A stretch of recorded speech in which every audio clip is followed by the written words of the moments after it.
রাসূলুল্লাহ সাল্লাল্লাহু আলাইহি সাল্লাম খুব বেশি হাদিসের মধ্যে আছে, একজন বিখ্যাত সাহাবী, আপনারা সবাই ওনার নাম জানেন, ইসলামের তৃতীয় খলিফা হযরত ওসমান রাদিয়াল্লাহু তাআলা আনহু।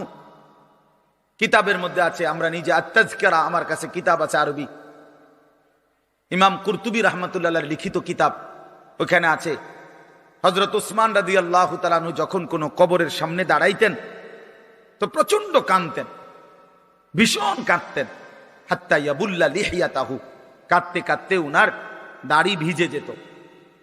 তো উনার সাথীরা জিজ্ঞেস করতেন, হযরত আপনি জাহান্নামের কথা বললেও এত কাঁদেন না, অথচ কবরের দেখলে এভাবে কাঁদেন কেন? তো তিনি বলতেন, ইন্নাল কবরা আউয়ালু মানাজিলিল আখিরাহ, শোনো, কবর হচ্ছে আখিরাতের প্রথম ঘাঁটি।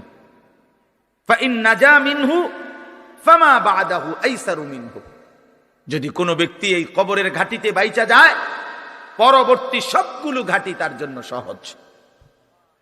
ওয়া ইন লাম ইয়ানজু মিনহু ফামা বাদাহু আশাদ্দু মিনহু, এই কবরে এই ঘাটিতে যে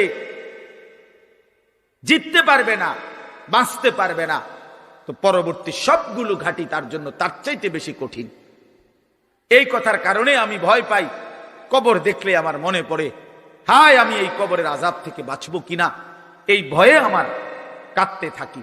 তো এরপরে তিনি বলছেন, হযরত উসমান রাদিয়াল্লাহু তাআলা আনহু বর্ণনা করেন যে আল্লাহর নবী সাল্লাল্লাহু আলাইহি সাল্লাম বলছেন, আমার ভাই খেয়াল করে শুনেন, নবীজি নিজে বলছেন, আল্লাহ রাসূল সাল্লাল্লাহু আলাইহি সাল্লাম জীবনে কোনোদিন একটা শব্দ বানায়া বলছেন? কথা বলেন, অতিরিক্ত বলছেন, বেশতি বলছেন, শুধু ভয় দেখানোর জন্য বলছেন না, তামাশা করে বলছেন? এটা আপনাদের ইয়াকিন তো? কথা বলেন না।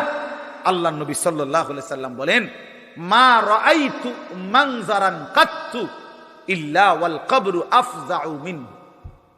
রাসূলুল্লাহ বলেন, হযরত ওসমান বর্ণনা করেন যে আমি নবীজির জবানে শুনছি, নবীজি বলছেন, হে আমার উম্মত, আল্লাহর কসম উম্মত, কবরের চাইতে অধিক ভয়ানক কোন আযাবের দৃশ্য আমি রাসূল মুহাম্মদ দেখি নাই।